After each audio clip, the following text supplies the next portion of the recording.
This is the Critical Conversations podcast, a KPOV special project developed to feature unique perspectives and the courage it takes to go there, challenge mundane thought, and question the norm. And now we have on the telephone with us Josie Stanfield. Josie, welcome to The Point. Hey, thank you for having me. All right. So we are, I'll just say that Josie is a local Black leader. She runs an organization called Central Oregon Diversity Project and does some other things as well. And as I mentioned earlier, we're here to talk mainly about, we said that which does not happen here, right? The killing of Barry Washington on the streets in downtown Bend a few weeks ago, a young Black man who was shot to death. And we have a lot has come from that. A lot of, it's a tragedy, of course, and one that, we want to have a conversation about with Josie. So thanks for being here, Josie.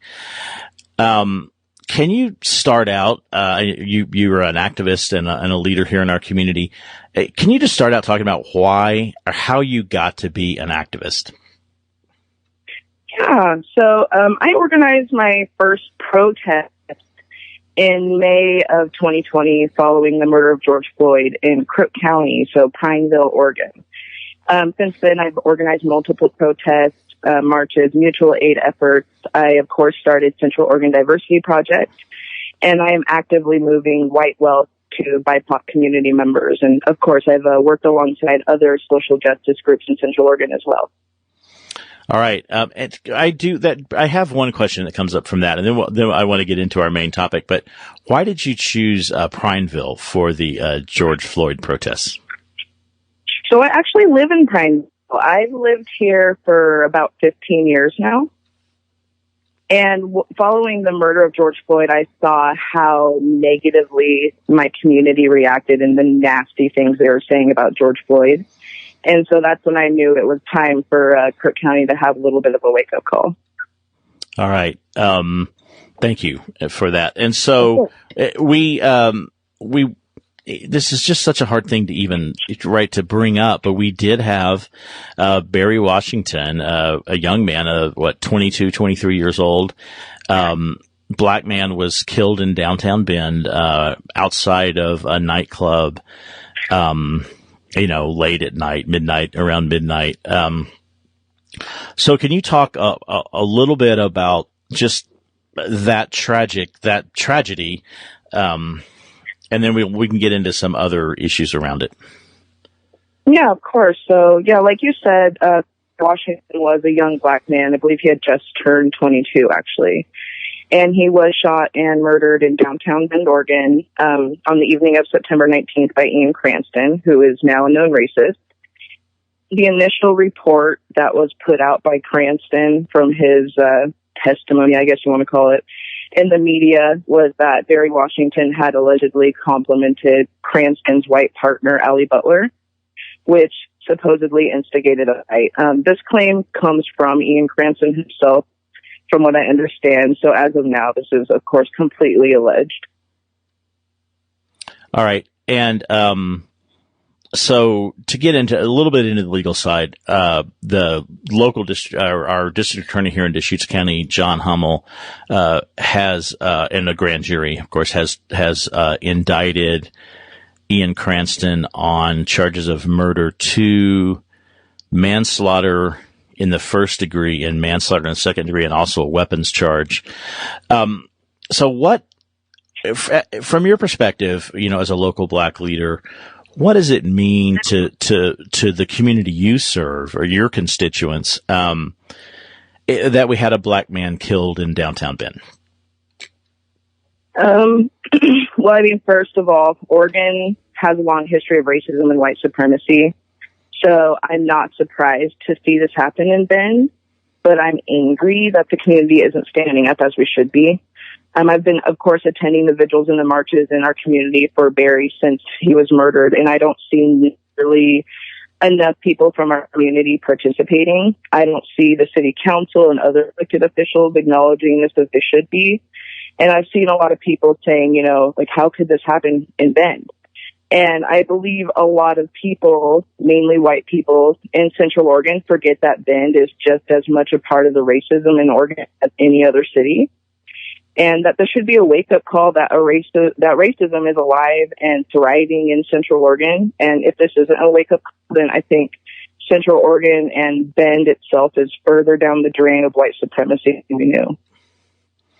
So, can you give some examples? And this may be just whatever you think of, and maybe I can lead. I've done some work with Latinx people on anti-racist work, and it's been a few years before I came to the radio station when I was really doing it much more actively and directly. And I heard about things like being followed around the grocery store, of course, being pulled over for no apparent reason or really, really minor reasons, reasons that for which I would never get pulled over as a white man. So can you talk a little bit about how that racism here presents to black people and people of color? Yeah, of course. I think the racism here in Central Oregon can present itself a lot differently than it does in, let's say, like the South, for example.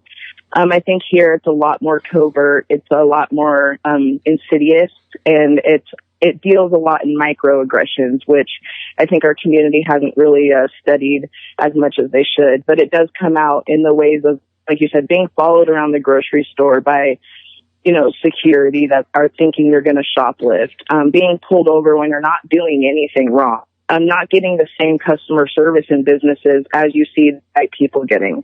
And you're in the store at the same time. I mean, that's happened to me multiple times this week.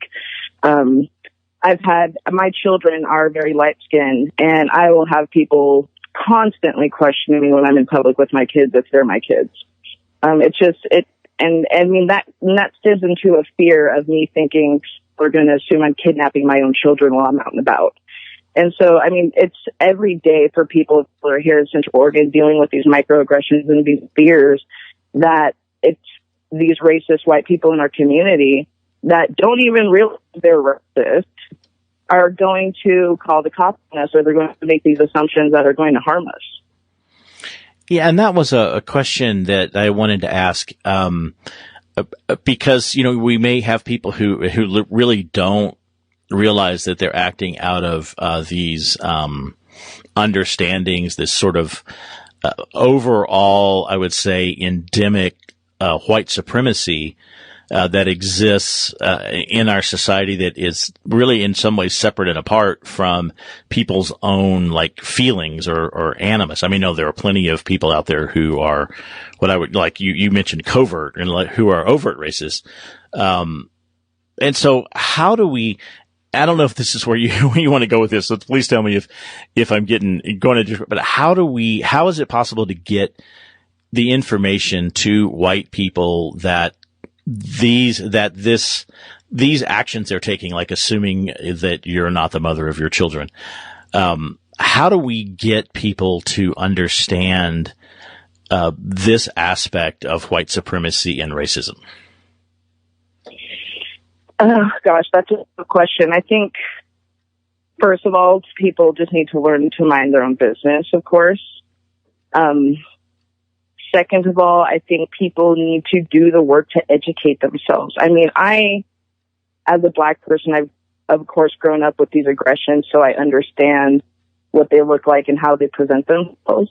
And I think many times when black people or people of color in general speak out about them, we're ignored and we're brushed under the rug, and our experiences aren't taken as they should.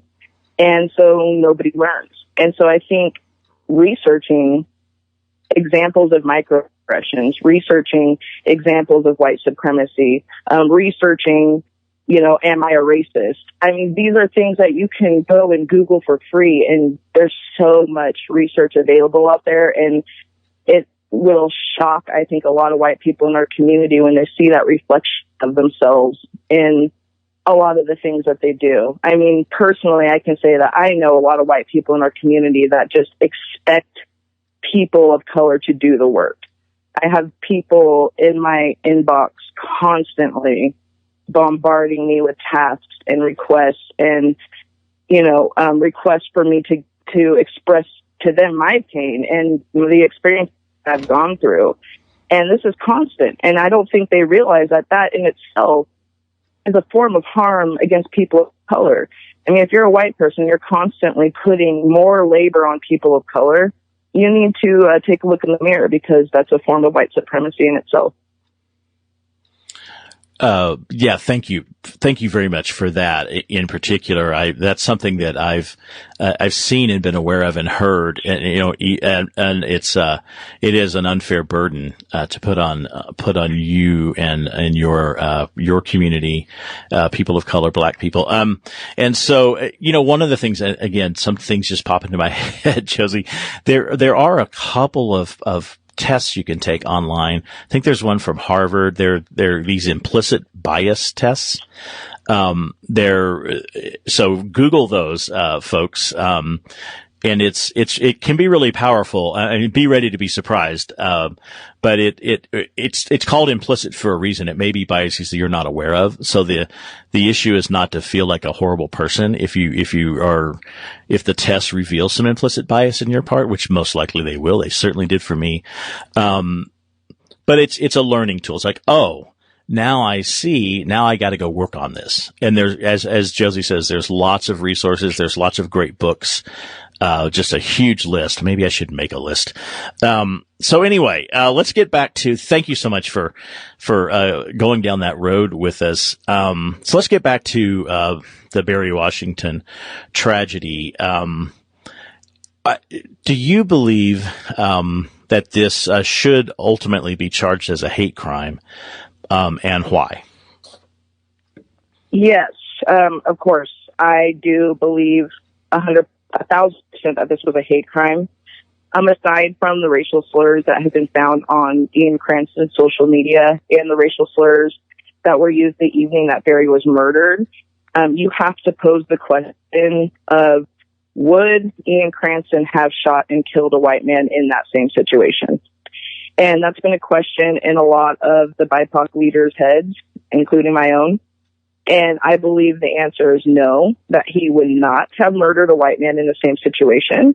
Because I believe that Ian Cranston, like most white men in this country and in this society, have been conditioned to fear Black men and see them as less than human. So I believe that if there was an altercation that evening, that Ian Cranston fell into the comfort of his racism and felt entitled to take Barry Washington's life because he had very little fear of repercussions. And that aspect of it, reminded me of, Michael Brown from 2014, where the 6'4" police officer said that he was terrified of Michael Brown, and it said he became like a demon. And I just really have that expression is with me of, as you mentioned, not just the dehumanizing, but the dehumanizing in the direction of these sort of super, I don't know what, these like violent men who have this like some kind of bizarre superpowers. I don't know if that's what was going on with Ian Cranston, but I know it's something that is in the white consciousness, unfortunately. Yeah, I do. I believe there was an element of that happening. I believe he felt entitled as a white man to kill him. And I do believe that he's a racist from, what we have seen. And so I believe that it's pretty clear to me that it was a hate crime. Okay. Yeah, that's, and I know the district attorney is investigating that aspect of it. I just have had some experience with a hate crime in the past. And unfortunately, it's pretty difficult, to get law enforcement to see things that way. So I guess we'll have to see how that plays out. It's unfortunate. It seems to be really hard to charge a hate crime, for some reason. Are you willing to talk a little bit, Josie, about how this has affected your life, how the shooting of Barry Washington has affected your life, in Bend? Yeah, I mean, of course, my life has not been nearly as impacted as his family's life, so I just want to make that very clear right off the bat. Like what I've experienced from this, can't even imagine what they're going through personally, losing their son and their brother, and just I can't imagine. But I do live in Prineville, which is about 30 miles outside of Bend. But I spend most of my time in Bend for activism and my business, and I visit friends there pretty often. And I would say it would be putting it pretty lightly to say that there is a dark cloud hanging over Bend right now. Almost immediately, I feel like personally I saw a lot of people just go back to their regular everyday lives. I saw people walking past the corner where Barry was murdered. I saw them walking past his memorial and not even glancing in it. The businesses around his memorial are still open and active. His memorial's been vandalized.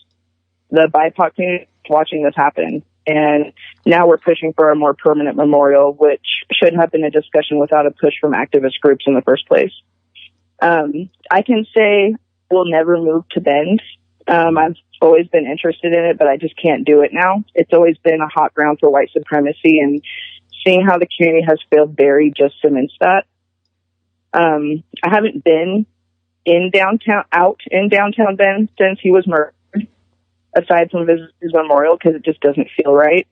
Even driving through downtown Bend, I just feel angry and sad. Like, it feels truly like you're driving through a graveyard now. Like, it's just heartbreaking.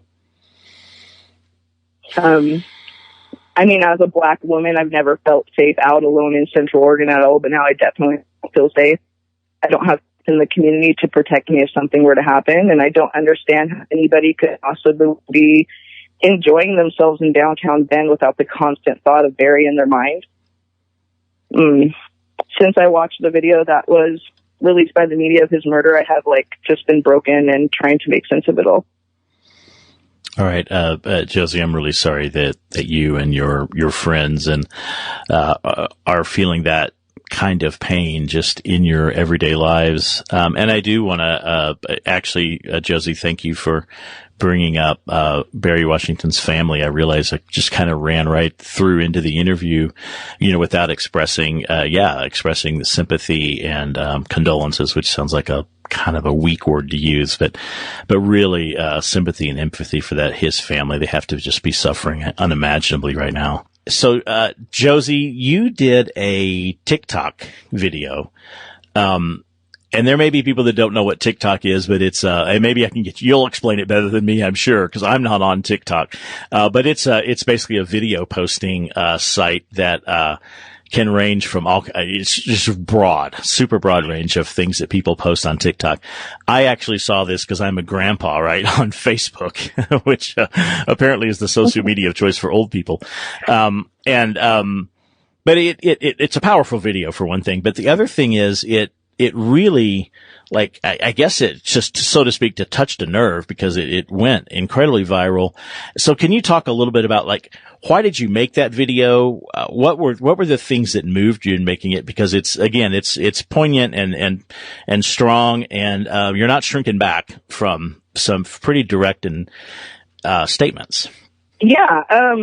Immediately after I watched the video of Barry Washington's murder in the media, I took to my TikTok and asked my platform to spread awareness about his case and express that this incident brought Emmett Till to my mind. And I think that's really what struck a nerve in the video with a lot of people was that comparison. That TikTok did end up reaching millions of people and resulted in hundreds, probably thousands of calls and emails from around the world to the local DA's office.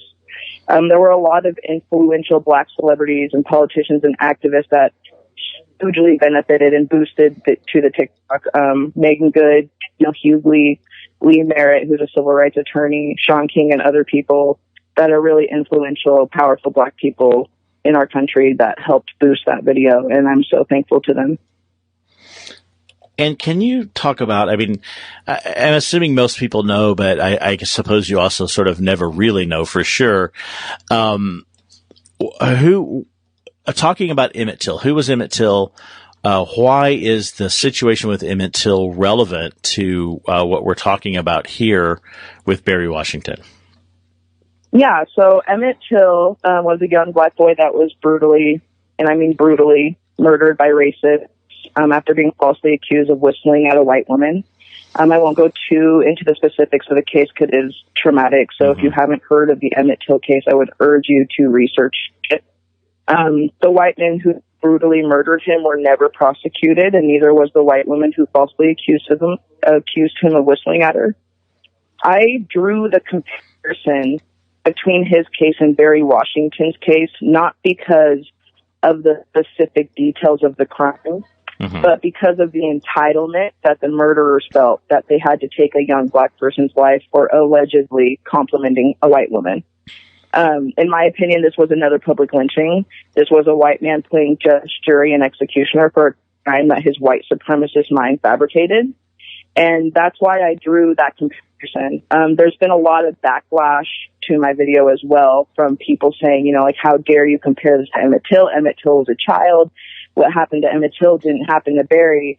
And I think they're ignoring that. I'm not saying the specifics of the crime are the same. I'm saying it's another white man who felt entitled to a young black person's life for allegedly complimenting a white woman.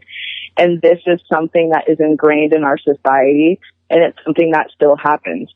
Of course, what happened to Emmett Till was brutal, and what happened to Barry was also brutal. And I need people to see the similarities and the entitlement that the white man felt to take the life of a young black person, because our society keeps failing to recognize that these are hate crimes because we fail to recognize this pattern. Right. Thank you very much for that explanation. And that, the way I've thought about it, we actually came up with it. We were talking about it around here, and Emmett Till came up pretty quickly in our conversation. It's just the sort of the haunting similarity, just sort of an overall similarity. You're right. Not everything is the same. But it really does remind, and what was Emmett Till was 60 years ago. And the thought of, we think we're making a lot of progress, and maybe, we're obviously not making nearly, or at least white people, we're not making nearly as much progress as white people tend to think we are. Which is, well, it's just sad and tragic. And so Josie, is there anything else that you want to add? And feel free, we've got time. I just wanted to bring this up to see where, I guess I have, is it okay if I reverse course a little bit and ask a specific question? Something you brought up at the very beginning about the history of racism in Oregon. It's significant. I'm not sure how many, especially white people, are really aware of it. Is it possible for you to give a little bit of a thumbnail? And if that's not comfortable, some places we can go to find the info. I mean, I know a couple, but people can go to find some more information on this. Yeah, I mean, like I one of my favorite lines lately is, Google is a free resource. I mean, if you go to Google and you type, in racist history of Oregon, you will fall down the rabbit hole of the racism of Oregon. I mean, it was literally written into our constitution, into our state's constitution, that black people were not allowed in the state. And that wasn't removed until, the later 1900s. So I mean, this is very, very, very deeply written into our specifically. I mean, of course, America as a whole is racist, but Oregon itself has a disgusting, hidden, racist past that it does not want to be uncovered. And if you walk around claiming that you are a native Oregonian, that makes me cringe. If you call yourself a native Oregonian, then I promise you were raised in one of the most racist and white supremacist states in America.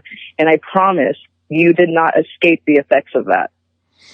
So you need to research. You need to grow yourself. You need to bust down or break down these white supremacist structures that have been built up inside of yourself. And if you don't do that, black people are going to keep dying. And this is not the last time we're going to see this tragedy in Bend. Bend needs to wake up, because it's not a safe haven. It's not this little place where you go to put, crystals on your forehead, do yoga, and go eat a salmon bagel for lunch. That's not Bend. Bend is a white supremacist haven, and they don't realize that. Y'all need to wake up. Well, no, and Thanks for coming to my TED Talk. Okay. And it's really something that, it's true what you're saying, and that's the thing, and that's the thing that's really, really sad and devastating, is the extent to which Bend and Central Oregon do have this strong presence of white supremacy and racism. It's hidden pretty reasonably well, at least to white people, it's something that I was actually made aware of years and years ago. And I do want to throw out a resource. Google, if you can remember this, but if not, I'm not sure of what a memory trick is for this, but there's a fantastic talk by an OSU and Portland State professor. Her name is Walidah Imarisha. She is beyond brilliant, and eloquent and able to break down really complex topics into things that are understandable. She has a talk called "Why Are There So Few Black People in Oregon?" Is there anything else? We've got a couple more minutes. Is there anything else that you'd like to add? And I also just want to really thank you for taking this much time. And I know this can't have been easy for you to talk about, so I really appreciate that. Yeah, of course. You're welcome, and I appreciate you giving us this platform to talk about this and spread awareness. I just want to close it out by saying, that I'm urging everyone to share and donate to his family's GoFundMe so they can pursue justice for Barry with the strongest legal team possible. If you go, of course, to Google and you search Barry Washington GoFundMe, it'll pop right up. Please share it. Please donate. Do whatever you can. Ian Cranston's legal counsel made it pretty clear that he plans to enter a not guilty plea on December 6th at 1:30 p.m. I don't believe that date has changed, but if it's the same, it's going to be at the Deschutes County Courthouse. If you see any rumors being spread online about Barry or about the family, please urge people to wait until more evidence has been presented, because the family's been through enough. There's a lot of rumors that are being spread, and a lot of them have come directly from Ian Cranston and Allie Butler. So it's outrageous that people are giving any truth or weight to their claims. So yeah, in the end, be patient, donate, and stop believing that Bend, Oregon is a safe place for Black people. Barry's Corner and Barry's Memorial is at 1000 Northwest Wall Street. I'm urging everyone to fill it with flowers, candles, and art. And tell your elected officials to stand up. I'm pretty sure Old Bend City Council has really done so far, from what I've seen, is make a really, really crappy post with an image of flowers. And they need to do more. Justice for Barry Washington, and he deserves so much more than that. All right. Josie Stanfield, local Black leader and activist. She runs the Central Oregon Diversity Project and is involved in a lot of other things. Thank you so much for joining us, Josie. You've been listening to a KPOV Critical Conversation. To hear more engaging interviews on important topics, please visit kpov.org/criticalconversations.